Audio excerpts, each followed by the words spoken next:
बहुत समय पहले की बात है। वैशाली राज्य में एक राजा शूरवीर सिंह का शासन था। वे बहुत ही आलसी और लापरवाह थे। उनके महल में सुख सुविधाओं की कोई कमी नहीं थी, इसलिए वे दिन भर सोते रहते, मनोरंजन करते और भोजन करते। राजकाज की सारी जिम्मेदारी उनके मंत्रियों पर थी। राजा की इस आलसी प्रवृत्ति के कारण राज्य की स्थिति बिगड़ने लगी। प्रजा दुखी थी, फसलें सूखने लगीं, चोर डकैत बढ़ गए और राज्य धीरे धीरे बर्बादी की ओर बढ़ रहा था। लेकिन राजा को इन सब की कोई चिंता नहीं थी।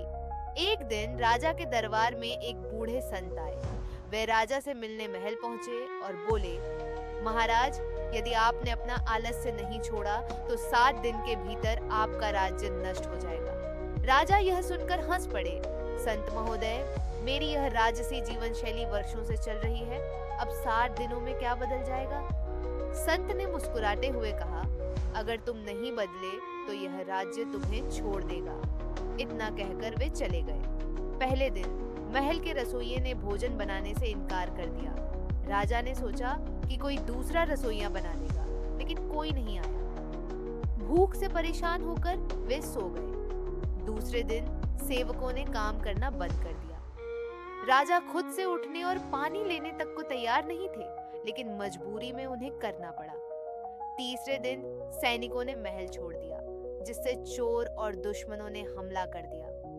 राजा अपनी रक्षा नहीं कर सका और उन्हें अपने गुप्त तहखाने में छिपना पड़ा। चौथे दिन दरबार में कोई मंत्री नहीं आया, कोई भी राजकाज देखने वाला नहीं था। राजा अकेले पड़ गए। 5वें दिन प्रजा ने विद्रोह कर दिया और राजा को सिंहासन छोड़ने का आदेश दिया। छठे दिन राजा पूरी तरह से घबरा चुके थे। उन्हें समझ आ गया कि उनकी आलसी प्रवृत्ति ने राज्य को बर्बादी की ओर धकेल दिया है। 7वें दिन संत फिर से महल आए। उन्होंने राजा से पूछा, क्या तुम अब भी आलसी रहना चाहते हो? राजा की आंखों में आंसू थे। वे बोले, नहीं, मैं अपने राज्य को फिर से समृद्ध और शक्तिशाली बनाना चाहता हूँ। कृपया मुझे बताइए, मैं क्या करूँ? संत बोले, तुम्हारे पास शक्ति है, लेकिन उसका उपयोग तभी होगा जब तुम परिश्रम करोगे।